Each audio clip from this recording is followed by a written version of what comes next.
Dios les bendiga, mis amados hermanos. Qué bueno es poder tener este encuentro con todos ustedes, aunque sea de manera virtual. Para mí es un grato placer y de verdad que es un privilegio poder compartir con ustedes de la palabra de Dios. Así que busquen sus Biblias, lápiz y papel y vamos a escudriñar la palabra de Dios. Y que sea su Espíritu Santo dirigiéndonos, corrigiéndonos, enseñándonos, orientándonos, porque eso es lo que nosotros necesitamos, ser instruidos en la palabra de Dios. En el capítulo anterior, es decir, en el capítulo 2 de Apocalipsis, si no han visto el video, les recomiendo que lo vean, lo estaré dejando en la descripción para que se pongan todos al día y podamos ir en una misma sintonía y en un mismo entendimiento de lo que vamos estudiando. En resumen, en el capítulo 2 estuvimos viendo los siguientes temas. Primero, que cuando se refiere escribe al ángel de la iglesia, está haciendo una referencia al mensajero, al atalaya, al maestro o al pastor. Es la persona que se encarga de esparcir el mensaje de Dios a la congregación. Segundo, estuvimos hablando de la verdadera identidad de los nicolaitas, que son el imperio romano, que posteriormente se convertirían en la iglesia católica, apostólica y romana. Si es del interés de ustedes, podemos hacer un video desarrollando toda esta parte, cómo el imperio romano pasó a transformarse en la iglesia católica. Tercer punto que estuvimos viendo en el estudio pasado fue que estuvimos conversando brevemente de la condición de la iglesia en Éfeso, en Esmirna, en Pérgamo y en Tiatira. Hoy estaremos analizando el capítulo 3 de Apocalipsis. Así que no se lo pierdan porque esto va a estar buenísimo. Esto cada día se pone más interesante y sobre todas las cosas que sirve de mucha edificación para nuestras vidas. Sobre todo para mí. Yo me estoy aprovechando y me estoy gozando este estudio como usted no se lo imagina. Yo espero que usted también se lo esté disfrutando y lo esté gozando. Como ya es costumbre en nuestros estudios, vamos a estar dividiendo este capítulo en 3 secciones. En la sección 1 estaremos hablando de la iglesia en Sardis, la sección 2 la iglesia en Filadelfia y la sección 3 la iglesia en Laodicea. Comenzamos con el versículo 1 del capítulo 3, que dice: escribe al ángel de la iglesia en Sardis, el que tiene los 7 espíritus de Dios y las 7 estrellas, dice esto: yo conozco tus obras, que tienes nombre de que vives y estás muerto. En este punto de estudio ya debió habernos llamado la atención algo particular que hace Juan al escribir a las iglesias, y es que menciona una característica del Señor, de aquel que le mandó a pregonar el mensaje. Lo que él está haciendo es enfatizar que lo que vamos a leer en sus cartas es palabra de Dios. Y aún más interesante es que estas características que Juan menciona provienen de la visión que él describe en el capítulo 1. Si nos fijamos, cuando escribe la iglesia en Éfeso, inicia diciendo: el que tiene las 7 estrellas en su diestra, el que anda en medio de los 7 candeleros de oro, dice esto. Cuando escribe Esmirna, inicia de la siguiente forma: el primero y el postrero, el que estuvo muerto y vivió, dice esto. A Pérgamo, el que tiene la espada aguda de 2 filos, dice esto. A Tiatira, el Hijo de Dios, el que tiene ojos como llama de fuego y pies semejantes al bronce bruñido, dice esto. A Sardis, el que tiene los 7 espíritus de Dios y las 7 estrellas, dice esto. Y así continúa el patrón. A Sardis inicia de manera contundente diciéndole: yo conozco tus obras, que tienes nombre de que vives y estás muerto. Y les dice esto porque Sardis era una ciudad importante que durante muchos años fue el epicentro de luchas de los diversos ejércitos que quisieron conquistarla y poseerla. Y su nombre significa los sobrevivientes. De ahí que el Padre Eterno les dice: tienen nombre de que vives y estás muerto. A pesar de que esta iglesia, esta congregación estaba en un lugar con un nombre, con un significado tan profundo como los sobrevivientes o los que están vivos, como los que habían afrontado diversas situaciones, pero habían resistido, a pesar de su nombre, ellos estaban muertos espiritualmente. Y esta es la relevancia de lo que Dios está estableciendo aquí cuando les dice: ustedes tienen nombre de que viven, pero en realidad están muertos, están secos.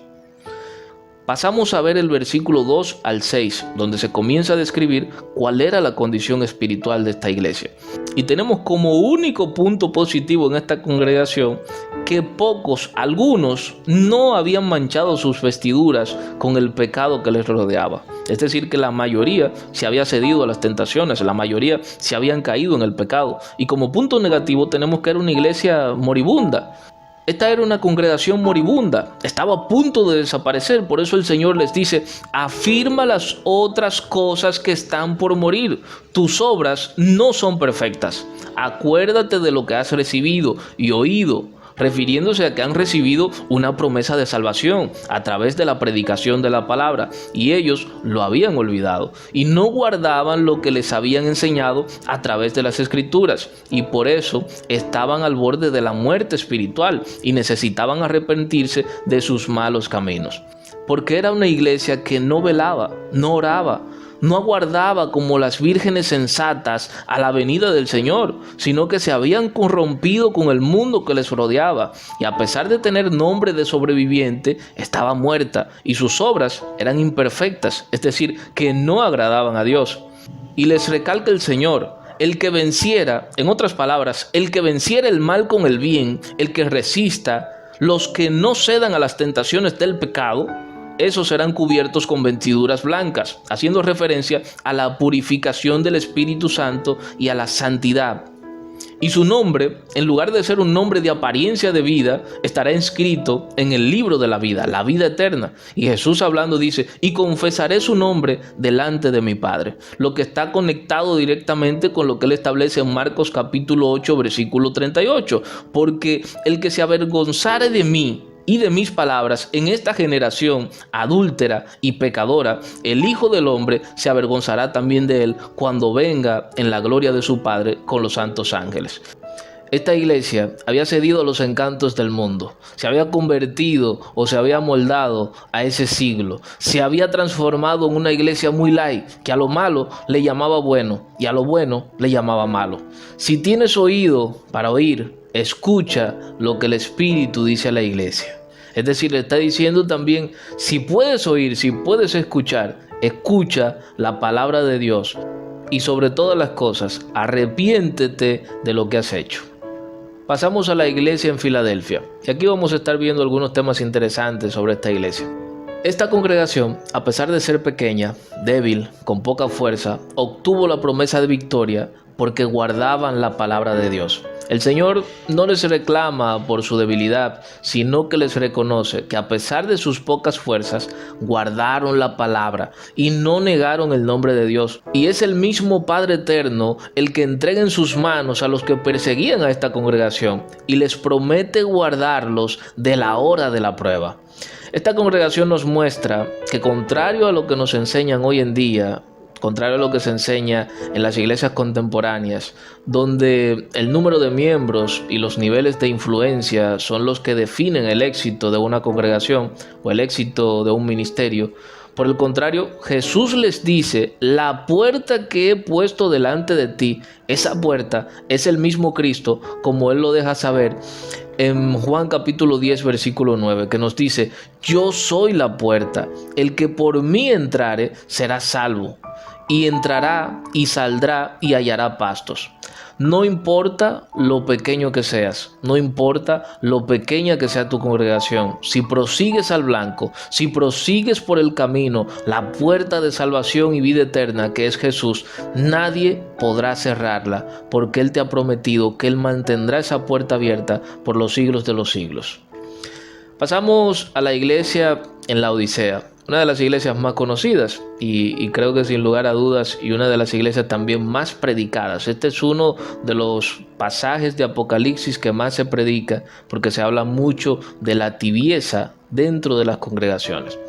Esta congregación era muy rica, no tenía necesidad de ninguna cosa material, pero en el trasfondo espiritual era una iglesia desventurada, soberbia, iracunda, injustos, inmisericordios, con un corazón corrupto o contaminado, agitadores, entre muchas otras cosas, porque Jesús les llama desventurados, contrarios a las bienaventuranzas descritas en Mateo capítulo 5, versículo 1 en adelante.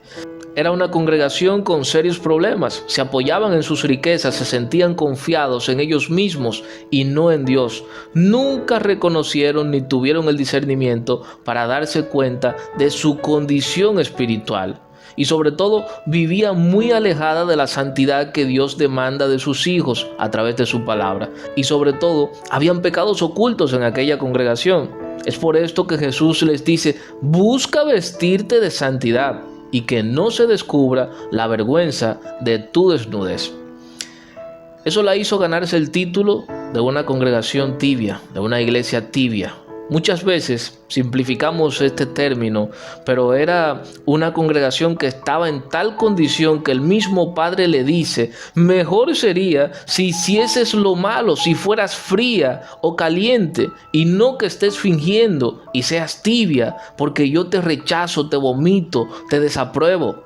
Una congregación tibia no es solo una congregación que está entre dos aguas, es también una congregación que está repleta de pecados ocultos. Un creyente tibio es aquel que tiene apariencia de piedad, pero con sus actos niegan a Dios, con su conducta niegan ser hijos de Dios, niegan ser discípulos de Cristo.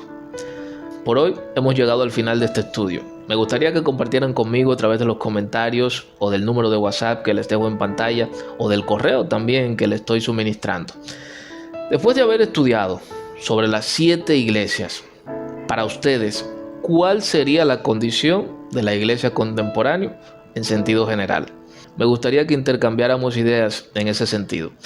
Pido a Dios por todos ustedes, que el Señor les guarde, les bendiga y los prospere conforme a su buena y perfecta voluntad. Se despide con un fuerte abrazo su hermano Hanler Augusto.